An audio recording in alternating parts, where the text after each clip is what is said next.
is Bales, and this is my workshop.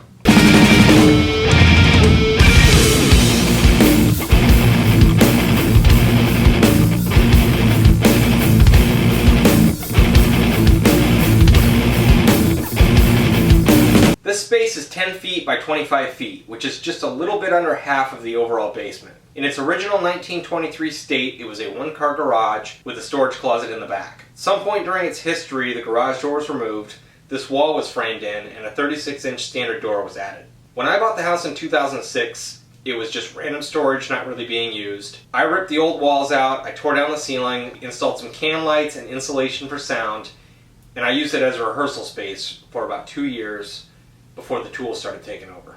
The basement is accessible through the kitchen, and at the bottom of that staircase is my utility bench. At that bench is where I store all my house repair related items and things I don't need in the workshop on a daily basis. Next to that utility bench is a storage rack with a metal filing cabinet, and in that cabinet is where I keep my stains, spray paints, and chemicals.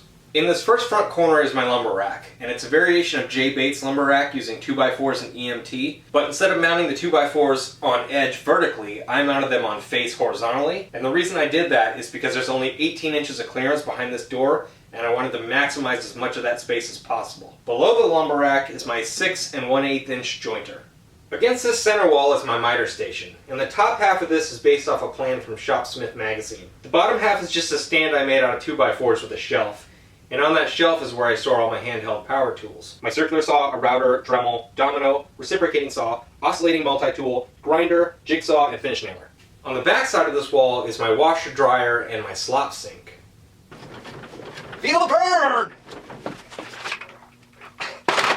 On the top half of this wall is where I keep all my small hand tools. On this side is my drills, screws, safety equipment, all my marking gauges and adhesives. And on this side is my quick clamps, saw blade cabinet, chisels, pin nailer, and brad nailer. This first back corner is basically my sanding area, and to the left of the corner is a John Heiss inspired downdraft table, which sits on top of a metal storage rack. On those shelves is where I store a belt sander, detail sander, extra belts for the drum sander, and 2 buckets of spring clamps, and I use those to put re-rings in drum shells. To the right of the corner is my oscillating spindle and belt sander, and I use this on almost every single project. This back wall is where I store strap clamps, the rest of my sandpaper, and my orbital sander. Tucked in the corner is my dust collection system. That is comprised of just a shop vac and a dust deputy, which is run into 2-inch PVC pipe, which then runs against 2 walls of this shop. Each tool has its own drop through a Y connector, a rubber boot, and then these aluminum blast gates.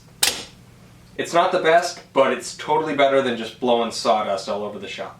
Unless your name is Sawdust. Next to the OSS is a small router table, and I just use this for milling small parts. They both sit on a lower table, again made of 2x4s with a shelf, and on that shelf is just offcuts of plywood, poplar, hardboard, plexi, just all the scraps that I'll use for ongoing projects. In the second back corner is my floor standing drill press, and a second John Heiss inspired design, the drill press table and fence. Hanging from the ceiling and against this side wall is my drill bit rack, which is just a sheet of plywood with rows of French cleats.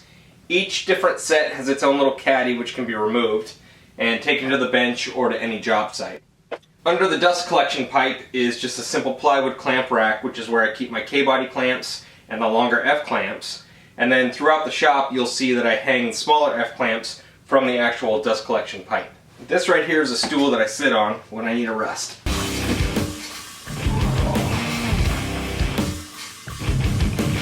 Next to the clamp rack is my 14-inch bandsaw, and in time I would like to upgrade this to something with a larger resaw capacity and an accurate fence system. Tucked down here on the left side of the table is my air compressor hose for all my nail guns, as well as a French cleat tray which holds all my router bits.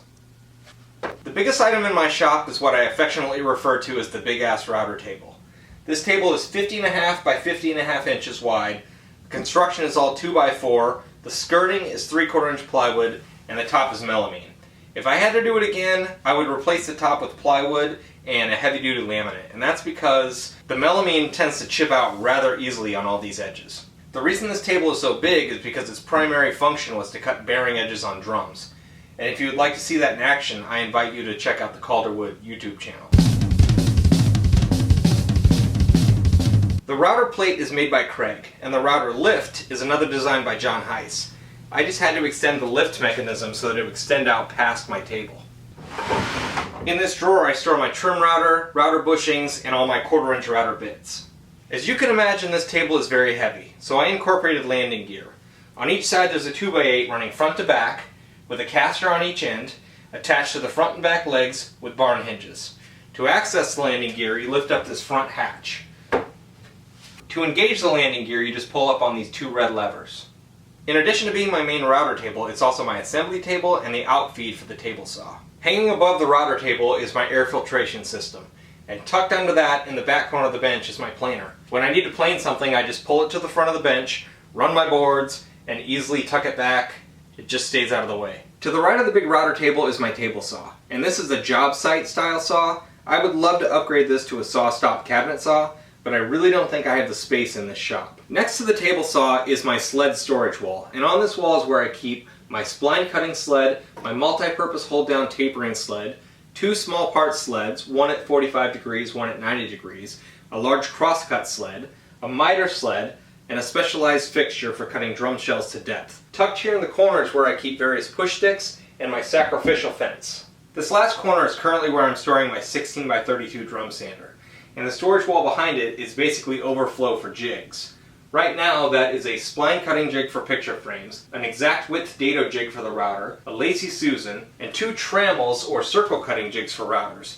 One for my trim router and one for my full-size router. In order to film more efficiently, not trip over tripods, and be able to get all kinds of crazy overhead shots, I made this ceiling mounted camera track system. It's made of 1/2" plywood and employs a sliding dovetail. The camera booms are just made from 3/4" plywood, standard hardware from the home center, and everything pivots on wooden dowels. The main track, which goes down the center of the shop, is 17 feet. There's another 5-foot section above the drum sander, and then 2 stationary points, one by the lumber rack and one by the table sled wall. If you're interested in seeing how this shop has evolved over the past decade, would like to see more details on some of the jigs or marking gauges I've made, or even some of the projects I've made, I invite you to check out my Instructables page, which is linked in the description. If this is your first time on my channel and you like woodworking synced to original music, I invite you to check out the rest of my videos.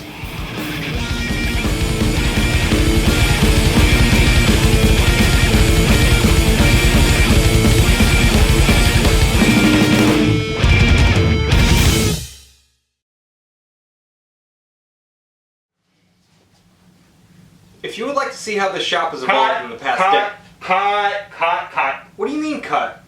Is that a funnel? It's director stuff. Your acting sucks. I'm not an actor. Where's the compassion? Where's the conviction? Well, if you're so great at it, why don't you do the shop tour? I don't know how to do any of this stuff. I'm the visionary. Visionary! Visionary must be French for asshole.